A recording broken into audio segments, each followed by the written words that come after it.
Hola amigos de Filosofía Apuntes, estamos nuevamente aquí presentando a los griegos, como pueden ver ahí, unas ruinas de Grecia. Ya hemos hablado sobre los presocráticos, hemos hablado sobre los sofistas y ahora es hora de hablar de un filósofo bastante importante que marcó precedentes, que pareciera ser que de aquí ya nada cambia, como dijo, ¿no es cierto?, en su canción Fernando Viergo, desde Platón ya nada cambió. Tenemos justamente a Platón y su libro La República, donde a través de los diálogos que sostenía su maestro, que era Sócrates, él empieza a relatar la filosofía, ¿no es cierto?, que lleva y con la que adhiere el resto de su vida. Este libro es totalmente importante para toda la historia de la filosofía.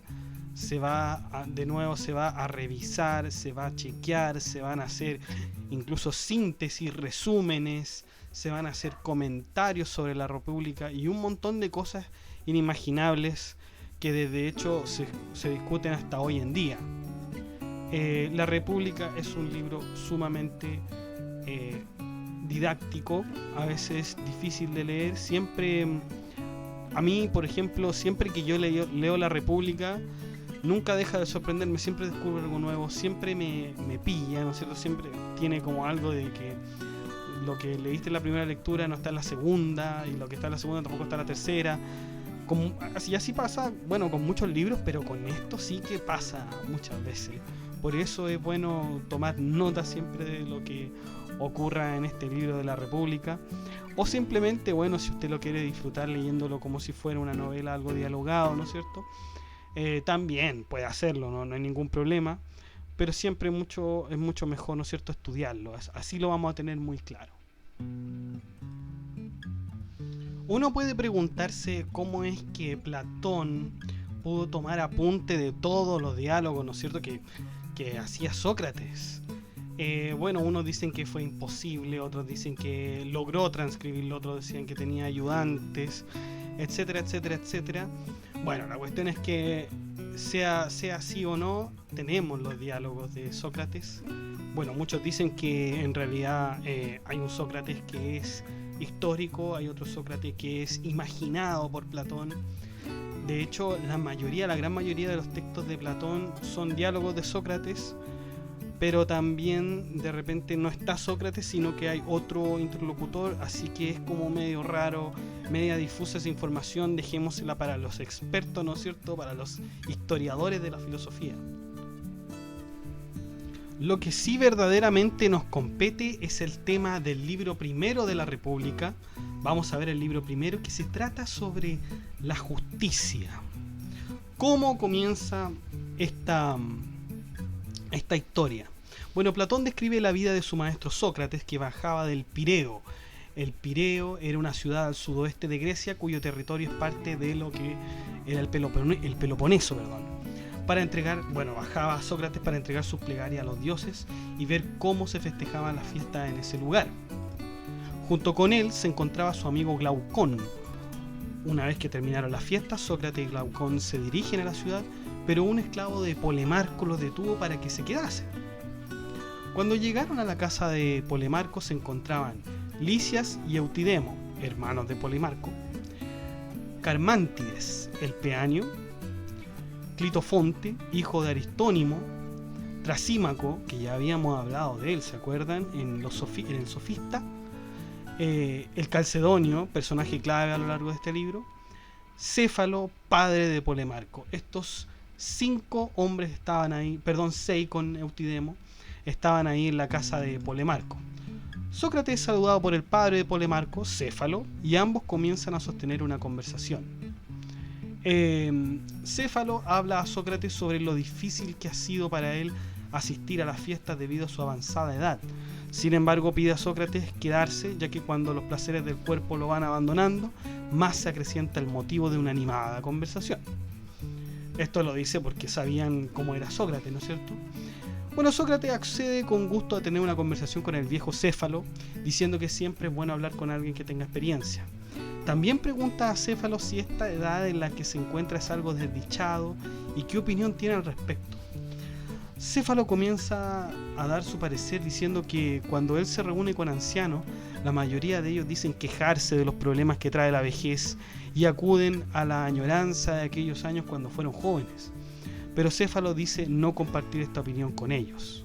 Céfalo se distingue de todos ellos al citar a Sófocles, quien dice que está alegre de no ser joven, ya que así se libera de toda la tensión de los deseos.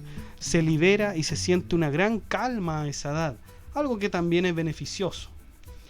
Céfalo continúa hablando, añade que en realidad ninguno de los ancianos estaría de acuerdo con él e incluso dirían que él puede decir esta clase de argumentos debido a que él posee muchas riquezas y que se puede valer de ellas, ¿no es cierto?, para decir tales cosas. Céfalo responde a Sócrates que en efecto es así, pero que cada uno tiene sus propios embates, sobre todo en la pobreza. Todos sufrimos problemas de maneras distintas y la riqueza no siempre puede solucionarlos. Sócrates pregunta a Céfalo si su riqueza le ha obtenido de herencias o si la obtuvo por sus méritos propios.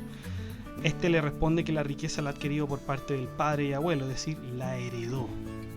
Sócrates dice a Céfalo que pareciera ser que todo aquel que hereda las riquezas o cosas materiales presenta una indiferencia a esas mismas cosas, mucho más que una persona que ha adquirido sus bienes por sus propios méritos, quienes añaden un tipo de amor al dinero y a la creación de este.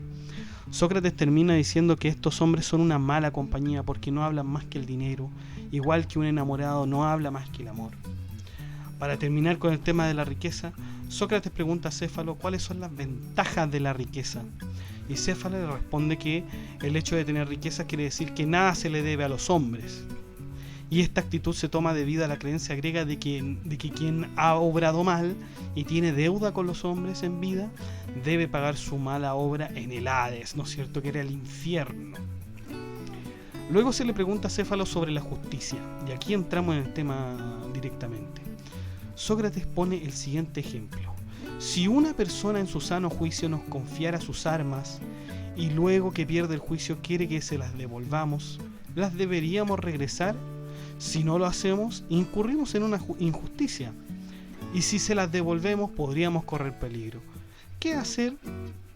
A continuación, es Polemarco quien hereda la conversación, ya que Sócrates se dirigía a realizar sus sacrificios.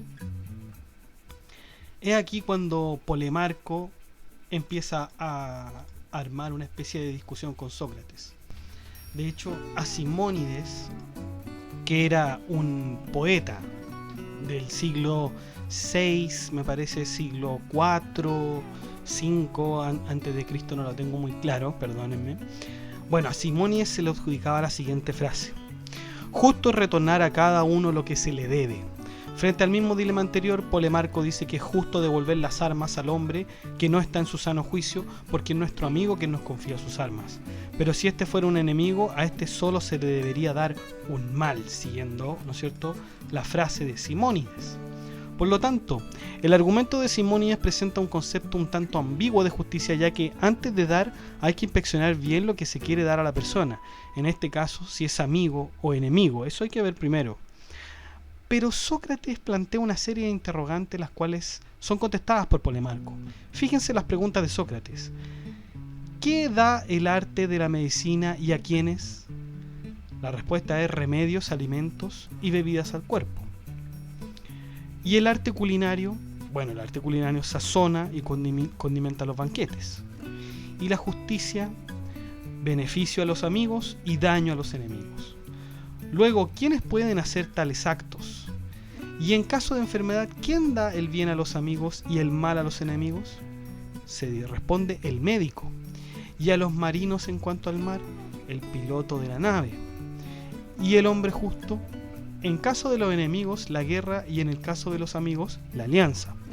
Sin embargo, Sócrates advierte a Polemarco: pero el médico no reporta ningún beneficio al hombre sano. El piloto no puede reportar ningún beneficio al hombre que no está en la mar. Y así la justicia no reporta ningún bien en tiempos de paz. Pero Polemarco no comparte esta última premisa de Sócrates. Luego Sócrates pregunta: ¿tú piensas que se debe necesitar justicia en periodos de paz y de guerra? Polemarco responde afirmativamente y Sócrates formula más preguntas, como es Sócrates. Así como la justicia es inútil en tiempos de guerra y paz, ¿es útil la agricultura para la adquisición de semillas? Sí, se contesta. ¿Y el zapatero para la adquisición del calzado? Sí, contesta Polemarco. Entonces, ¿para qué será útil la justicia en tiempos de paz? Y Polemarco dice: para celebrar los contratos. A consecuencia de esta pregunta, Sócrates formula más preguntas referentes al hombre justo y su utilidad. Dice Sócrates: ¿quién ha de ser más eficaz en un juego de fichas? ¿Un hombre justo o un experto en el juego? Polemarco responde: el segundo, el experto en el juego. ¿Y para construir una casa, será mejor un hombre justo o un albañil? Un albañil. Entonces, ¿en dónde es útil el hombre justo? Y Polemarco contesta: en asuntos relacionados con el dinero. Sócrates llega a un acuerdo con Polemarco con respecto a que el hombre justo solo podría servir para conservar el dinero, no para el uso del dinero, ya que un experto en asuntos como caballos o zapatos podría guiar mejor a una persona a la hora de utilizar el dinero en la compra de un objeto. Por lo tanto, la justicia resulta útil cuando no se usa e inútil cuando se usa. Así, la justicia no nos sería de mayor relevancia debido a su vinculación con lo inútil. Sin embargo, Sócrates postula nuevas preguntas y Polemarco es quien responde. Fíjense, ¿quien sea diestro en dar golpes, lo es también para defenderse? Sí. ¿Quien previene una enfermedad también la puede inocular? Sí. ¿Quién es guardián puede también robar los planes y estrategias del enemigo? Por supuesto. Sócrates nos dice que así, si el hombre justo es quien puede ser diestro conservando el dinero, también puede ser diestro robándolo. De este modo el hombre justo se presenta como un ladrón, pareciera haber una paradoja. Esto naturalmente confunde a Polemarco, quien reconoce estarlo, pero sigue insistiendo que la justicia consiste en hacer bien a los amigos y mal a los enemigos. Sócrates sigue con las preguntas y Polemarco responde: cuando tú dices amigos y enemigos, ¿te refieres a los que parecen y son de verdad buenos y malos amigos? Y Polemarco dice: es lo más natural. Luego dice Sócrates: para las personas que confunden a sus amigos con enemigos, ¿favorecen a sus enemigos y hacen mal a sus amigos? Naturalmente. Y dice Sócrates: entonces, ¿para ellos es justo favorecer a los enemigos y dañar a los amigos? Y aquí dice Polemarco: eso parece. Pero Sócrates dice que los buenos son incapaces de faltar a la justicia. Si esto se acepta, estaríamos diciendo que deberíamos castigar a quien no ha incurrido en alguna injusticia, porque siguen pensando que estos enemigos son en realidad amigos. Al no poder resolver esto, Polemarco pide cambiar los conceptos y decir que quien es amigo es quien parece y además lo es. Y el que parece serlo, pero en verdad no lo es amigo solo en apariencia. Lo mismo debe ser considerado con los enemigos. Bueno, Sócrates sigue con las preguntas a Polemarco. ¿Es bueno que el hombre justo haga mal a quien quiera que sea? Dice sí Polemarco. Sócrates dice: cuando se golpea un caballo, ¿este mejora o empeora? Polemarco dice: bueno, empeora. ¿Los hombres malos se vuelven mejores cuando se les daña? No, dice Polemarco, eso no es correcto, cayendo en una contradicción. Sócrates concluye aquí que el hombre injusto se volverá más injusto si se le daña. ¿Los músicos, por su parte, pueden volverse insensibles a la música? No, dice Polemarco. ¿Los jinetes pueden volverse torpes para la equitación? No, dice. ¿Los hombres justos pueden volver injusto a alguien por medio de la justicia? Por supuesto que no, dice Polemarco. Así, es hora del justo no cometer daño ni injusticia a nadie, ya que esto le corresponde a su contrario, al hombre injusto, por supuesto. Entonces el dicho de Simónides quedaría eclipsado debido a que la justicia no puede consistir en dañar a alguien. Acuérdense, ¿no es cierto?, que Simónides decía: es justo retornar a cada uno lo que se le debe, sea daño en el caso del enemigo o beneficio en el caso del amigo. Pero Sócrates dice: la justicia solo puede dar justicia. Por lo tanto, si yo daño al enemigo, en realidad le estoy haciendo un mal y no estoy siendo justo. se debe ayudar, ¿no es cierto? Eso es lo que quiere decir Sócrates, que se debe ayudar, no se debe dar a cada uno lo que se debe, sino que se debe ayudar a ambos, ya sea al amigo o al enemigo. Eso sería justicia. Y aquí queda zanjado, ¿no es cierto?, la discusión con Polemarco. Viene ahora el señor Trasímaco, del cual ya habíamos hablado anteriormente con los sofistas, y Trasímaco, quien estaba escuchando atentamente la conversación, se dispuso a entrar en la discusión aprovechando la pausa que Sócrates y Polemarco habían hecho. Trasímaco parece estar muy enfadado con Sócrates y quiere, ¿no es cierto?, entrar en el debate, y de hecho no solamente quiere entrar, sino que también apuesta. Y dice Trasímaco, quien gane obtendrá el dinero del otro. Sócrates, al confesar que no dispone de dinero, inmediatamente los que estaban con él se ofrecieron para pagarle en caso de que pudiera perder la discusión. Recordemos que Sócrates era pobre, se le consideraba pobre, un hombre rústico, ¿no es cierto?, con mucha sabiduría, pero que era pobre. Ojo con eso. Por eso dice que no dispone de dinero, pero sus amigos le estaban dispuestos a pagar para que pudiera discutir con el sofista. Por supuesto, Trasímaco, que era un sofista, cobraba por sus enseñanzas. Recordemos el video pasado de los sofistas. Bueno, se comienza con la primera premisa impuesta por Trasímaco. Lo justo es lo que conviene al más fuerte. El argumento de Trasímaco para decir esto es que cada ciudad se rige por un sistema de gobierno, unos por una tiranía, otros por la democracia, otros por la aristocracia, pero siempre es el más fuerte el que gobierna, no el más débil. Por lo tanto, la justicia sería un tema del más fuerte. Es el más fuerte el que es más justo. Muy dura la declaración, sobre todo en tiempos de democracia. Vamos a ver qué es lo que nos dice Sócrates. Sócrates le pregunta a Trasímaco: ¿consiste lo justo en obedecer a los gobernantes? Sí, dice Trasímaco. Con los gobernantes infalibles o bien puede cometer errores. O sea, ¿son los gobernantes infalibles o bien pueden cometer errores? Trasímaco obviamente dice: pueden cometerlos.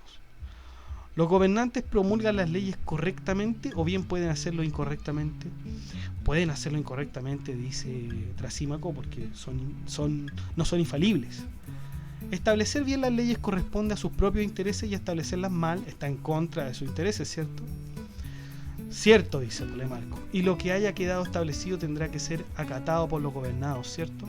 Sí, dice Polemarco. Por lo tanto, Sócrates advierte fácilmente que el gobernante hace lo que es de su interés y también lo que no es de su interés. A causa de esto, Trasímaco se ve envuelto en una contradicción, puesto que él mismo había dicho que era justo que los gobernados obedecieran a los gobernantes. Pero si el gobernante promulga mal las leyes, los gobernados harían lo que no es beneficioso para el gobernante, es decir, para el más fuerte. En efecto, dice Trasímaco, la justicia es lo que conviene al más fuerte. Pero como el más fuerte, ¿no es cierto?, el gobernante, si promulga mal una ley y los ciudadanos no la atienden correctamente, se estaría haciendo un daño a sí mismo y por lo tanto no sería beneficioso y no sería conveniente. Y bueno, al escuchar esto, Trasímaco le encuentra sentido, pero arremete a la defensa. Dice Trasímaco: yo no puedo llamar fuerte o gobernante a quien se engaña a sí mismo en el momento de promulgar las leyes. Un buen punto de Trasímaco. Sócrates dice que así lo había establecido Trasímaco, puesto que el gobernante es el más fuerte. Pero de todas maneras, Trasímaco trata de refutar. Y Trasímaco dice lo siguiente: no se puede llamar médico a la persona que se equivoca en relación con los enfermos, no se puede llamar matemático al hombre que se equivoca a la hora de hacer ejercicios, no se puede llamar gramático a quien se equivoca en sus propios ejercicios gramaticales, no se puede llamar gobernante a quien se engaña a sí mismo promulgando leyes. Quien no se equivoca en su arte puede ser llamado de tal título, pero quien no, no. Y aquí arremete, ¿no es cierto?, Sócrates, quien pide amablemente a Trasímaco que establezca la distinción entre el título de una persona, en este caso el gobernante, y el más fuerte. Entonces, aquí Sócrates, como podemos recordar en los videos anteriores, le dice que, bueno, el gobernante está para gobernar hacia los ciudadanos. El médico tiene sus técnicas, ¿no es cierto?, para el enfermo. El profesor tiene que enseñar a los alumnos. Nadie se engaña a sí mismo con su propia, digamos, profesión o digamos, ocupación. Todas las ocupaciones, todas las profesiones, todas esas técnicas y estrategias van dirigidas a la persona, no a sí mismo, ni mucho menos a la ciencia misma, sino que siempre tienen un fin. Por lo tanto, Trasímaco también queda en contradicción en este punto.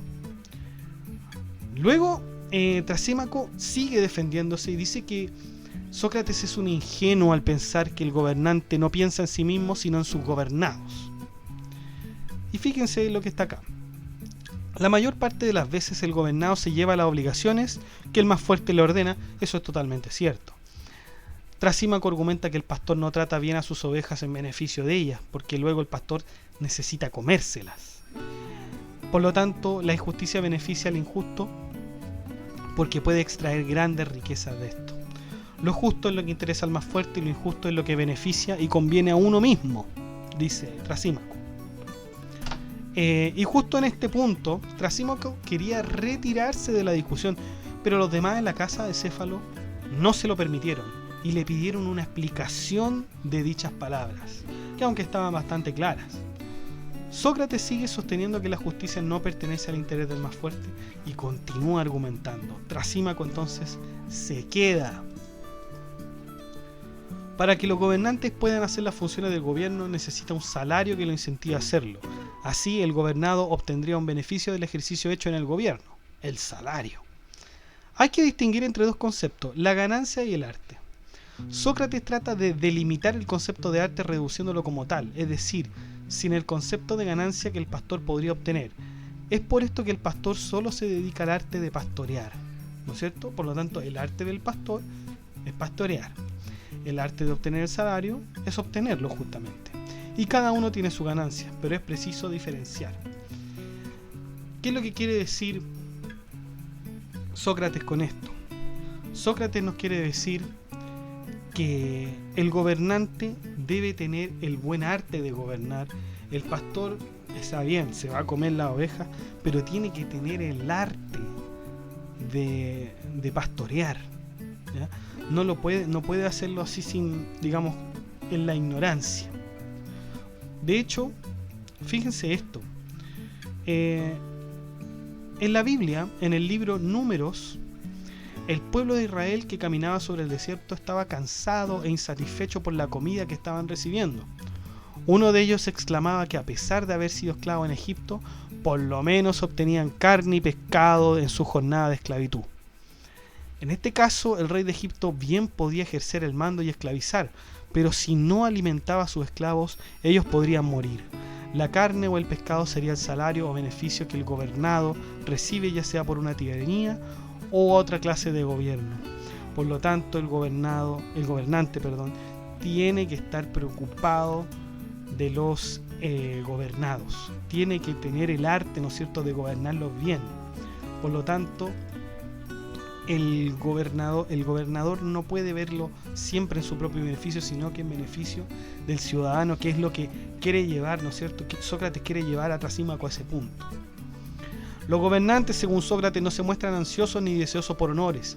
Al contrario, estos hombres prefieren ser asistidos por otros hombres, es decir, ser gobernados más que gobernantes. Sin embargo, una pena mayor sería ser gobernado por los más mediocres, pero aún existe un castigo para quienes se contienen en ejercer cargos elevados. El de gobernante, por ejemplo, porque solo tiene que servir a sus gobernados.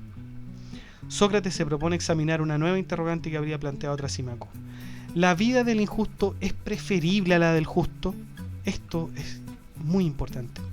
Sócrates pregunta a Glaucón qué piensa de esta aseveración y se designan jueces de modo que los que debatan no la transformen a la vez jueces y oradores. Y así comienza lo postulado por Trasímaco. La discusión que vamos a ver es postulada por Trasímaco de la siguiente manera. La injusticia perfecta es más ventajosa que la justicia perfecta, dice Trasímaco. La injusticia es vicio y la justicia perfecta es virtud.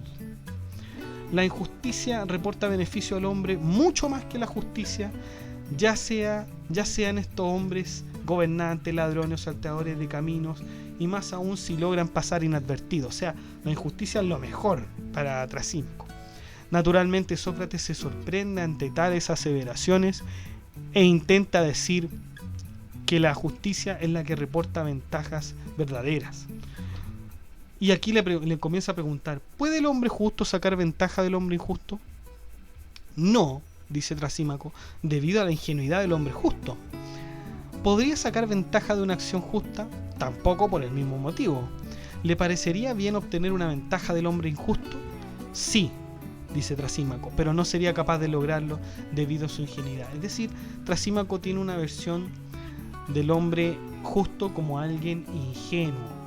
Es un hombre justo, un hombre noble, un hombre bueno, es ingenuo. Por cierto, les recomiendo un libro a partir de esto, de esta conversación de Trasímaco, que se me vino a la cabeza, un libro de Fyodor Dostoyevsky que se llama El idiota.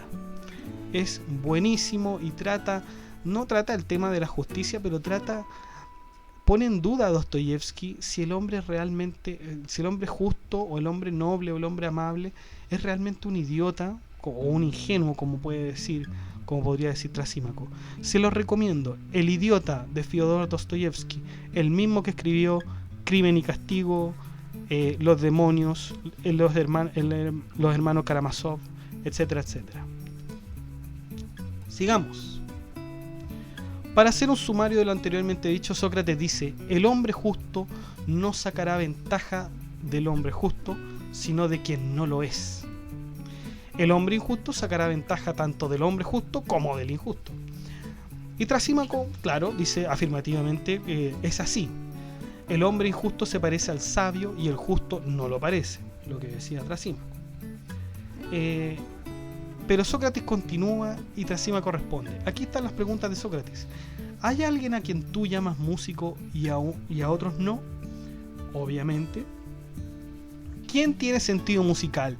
¿El músico u otra persona? ¿El músico? ¿Llamas bueno a quien es inteligente en ese aspecto? ¿Y a quien no lo es le dirás malo? Sí. Y ahora se empieza a establecer la acción. ¿Crees que el músico al tensar la lira se quiere sacar ventaja de otro músico? No, dice, obviamente. ¿Y de quién no es músico? Sí. ¿De quién no es músico? Sí. ¿Crees que el médico de alimentar y de dar beber al paciente saca ventajas de otro médico? No, por supuesto que no. ¿Y de quién no es médico? Sí. Y Sócrates después se pone a hablar de los hombres que son ignorantes y sabios. ¿El hombre que es entendido en palabras querrá obtener ventaja de otro hombre entendido? No. ¿El hombre ignorante querrá sacar ventaja del hombre entendido e ignorante? Por supuesto que sí. Por lo tanto, ¿es sabio el hombre con conocimiento? Sí. ¿Y ser sabio bueno? Por supuesto.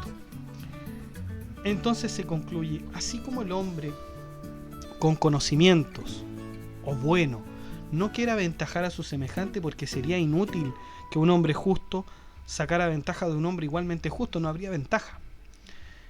El hombre ignorante, ¿no es cierto?, o malo, no sacará ventaja de su semejante. O sea, el hombre injusto no puede sacar ventaja de otro hombre injusto. Tiene que sacar ventaja de un hombre justo. Entonces el hombre justo se parece al sabio, mientras que el hombre injusto se parece al ignorante. Y aquí, chiquillos, esto quiere decir que Trasímaco estaba equivocado. Finalmente se establece que el hombre justo, ¿no es cierto?, es más ventajoso que el hombre injusto, porque el injusto se parece al ignorante y el justo al sabio. ¿Y qué conviene ser más? Conviene ser más justo, ¿no es cierto?, porque conviene ser más sabio que ignorante. Bueno, y la última ya discusión que tiene Trasímaco con Sócrates es en cuanto a las ciudades. Es decir, bueno, si las ciudades son injustas, si existe alguna ciudad injusta, tan injusta que no haga más que hacer injusticia y que crezca. Bueno, Sócrates dice que puede ser, pero hasta esa ciudad en algún momento va a tener que formar alianzas. Es decir, va a tener que ser justa. No va a poder esclavizar y atacar a todos, sino que en algún momento va a tener que traer concordia y unión. para emprender algo de bien común, es decir, va a necesitar algo de justicia. Por lo tanto, queda Sócrates diciendo que la injusticia trae disensión y no deja que los hombres actúen por un bien común. En cambio, la justicia trae la concordia y la unión entre los hombres para emprender un bien común. Bueno, hemos terminado con este primer libro de la República. Pensé que sería mucho más corto, pero la verdad es que fue mucho más largo, había muchas cosas que explicar. Bueno, a pesar de ser un libro muy antiguo, rescata los elementos esenciales de la justicia y la injusticia. Quizás estos podrían ser los más remotos escritos que hablen sobre justicia en una manera filosófica. Trasímaco finalmente acepta el planteamiento de Sócrates, quien de una manera muy inteligente logra convencer a este aferrado defensor de la injusticia. Sin embargo, el debate no termina aquí. Más adelante se volverá al tema de la justicia, pero desde otra perspectiva. Hasta el momento quedémonos con que la justicia es lo bueno y es lo que conviene. Esto es la conclusión del libro primero sobre la justicia de la República de Platón. Bueno, y eso es todo, amigos. Nuevamente, muchas gracias por visitarnos, muchas gracias por vernos. Siempre en la descripción está el link para que ustedes puedan ver el blog, para que puedan ver toda esta información escrita. Suscríbanse, den un like, comenten, que estén muy bien y cuídense.